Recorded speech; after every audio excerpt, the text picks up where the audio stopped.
Let's talk a little bit about madness and murder and why they make such good topics for horror. Okay, first of all, I don't have any sources for this information. Even though madness and murder are frequent aspects of horror, there just doesn't seem to be anything written specifically about either of them as a whole.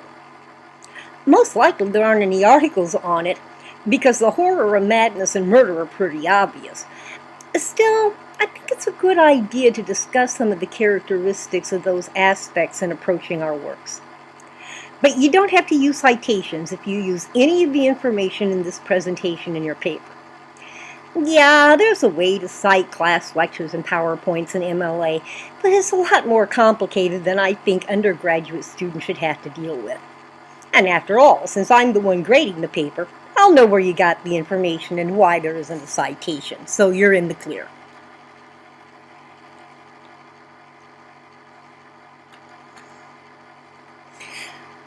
Let's talk first about some of the horror that is inherent in madness. I think one question that we tend to have about madness is whether people who are mad know they're mad, and more important, would we know if we ourselves were mad? In a way, it's hard to understand how some people who commit really atrocious acts could not know that they're mad. But if we think about it, on the other hand, it's a perfectly reasonable question. After all, no one can experience another person's mind. We can only know how our own mind works. We don't really have a basis for comparison. Another factor to take into consideration is that delusion is often a symptom of mental illness. And a person who is deluded as part of their madness might not recognize changes in thought patterns, emotions, or behavior. I think people who live alone might be particularly susceptible to going mad without knowing it because there is no one close enough to them to see changes in behavior or attitudes and either point them out or get help for them. You remember that narrator in the yellow wallpaper? Now, she doesn't recognize her descent into madness as that at all. She doesn't see that her growing delusions are delusions, and she actually believes that there are women trapped in the wallpaper. Now, that's an example of a person who is obviously mad from an external viewpoint, but doesn't realize that she's mad. So we can see where those questions come up. Now, we know that madness can lead people to act in ways that they wouldn't even consider before they become mentally ill. One of the things that scares us about the prospect of becoming mentally ill ourselves is that we realize we might become someone we really aren't and do things that we would find abominable. If we became mentally ill, might we harm ourselves or others even though we would never consider doing any of these at this point? That's one of the questions that makes madness such a good topic for horror literature. Another concern that we have, of course, is that mental illnesses that might lead us to actions that we would never consider if we were not mentally ill don't really meet the legal definition of insanity. The legal definition of insanity is, did we know that what we were doing was wrong when we did it? But it's possible that we might feel justified or even compelled to act in certain ways because of a mental illness. So, in our mind, we didn't actually know that what we were doing wasn't justifiable. And even if we've lost the ability to rationally consider and control our actions, we can still be held legally liable and face the rest of our lives in prison.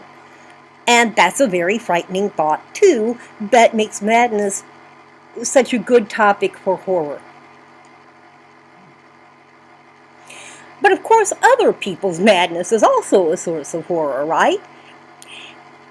And it's really often difficult to tell if another person is mentally ill, even if we spend a great deal of time with them. In fact, Psychopathology or sociopathology that experts believe might be an underlying condition of many serial killers can include the ability to mirror the personalities of the people that they're with. So, serial killers, as well as others who suffer from mental illness, blend in very well with the people around them. In fact, one area of study of forensic psychology is whether people who are likely to become serial killers can be identified, and if they can be identified in advance of actually killing anyone. Then, of course, that leads to an ethical question of what we should do if we can identify them, but that's another story. Let's talk just briefly about the horror of murder. Now, in reality, of course, all murder is horrible. The notion of one person taking another's life is difficult for us to understand outside of war. Even in cases of justifiable homicide, such as self-defense, we tend to regret that a less final solution could not have been found.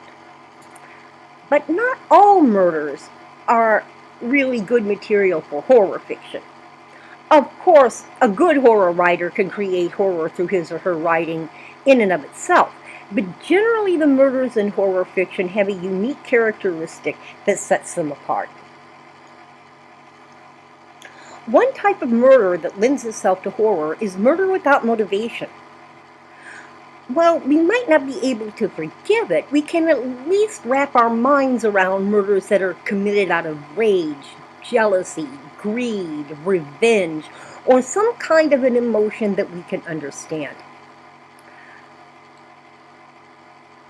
But one person killing another for no reason reminds us of the sailor in the Rime of the Ancient Mariner.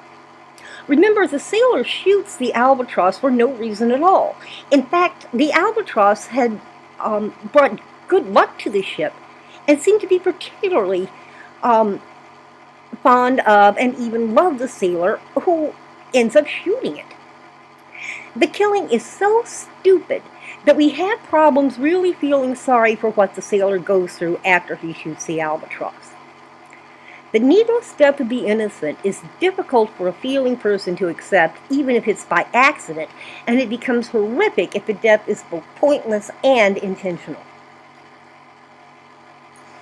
Another type of murder that lends itself to horror involves corpse mutilation and desecration.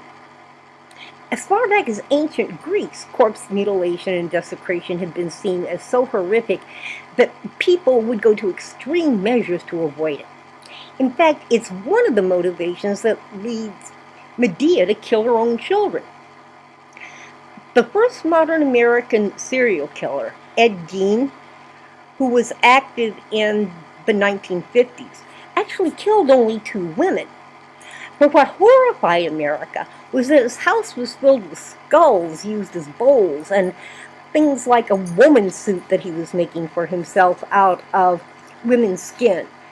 That's where the idea in Silence of the Lamb came from. Most of those materials that were found in his house he actually obtained by digging up fairly freshly buried corpses. So it's the corpse desecration and mutilation in that case that made his killings so horrific, not the number of victims. And, of course, cannibalism is particularly horrific.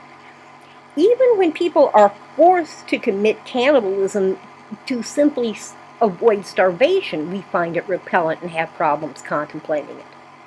When somebody does it for what other reason they might have, it is absolutely repellent to us, and that makes it a good topic for horror. Now, certainly, if there are sexual components or torture involved, murder becomes more horrific. If the body of the victim reveals signs of particularly violent rape or sex acts that are completely out of the norm, even in the most liberal point of view, we're horrified and disgusted at the depravity. Of course, if the murderer is caught and it's determined that he or she got some kind of a sexual thrill out of the act of killing and inflicting severe pain, that's so incomprehensible to most of us that we are horrified or repelled by that alone. Similarly, signs that the victim was tortured, especially over a period of time and for no clear reason, intensifies the horror of the murder.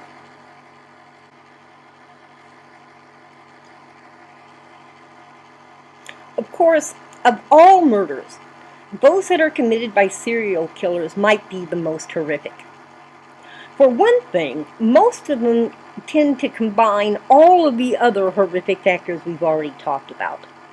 Generally, the victims are strangers to the killer, and the murders have no identifiable motivation.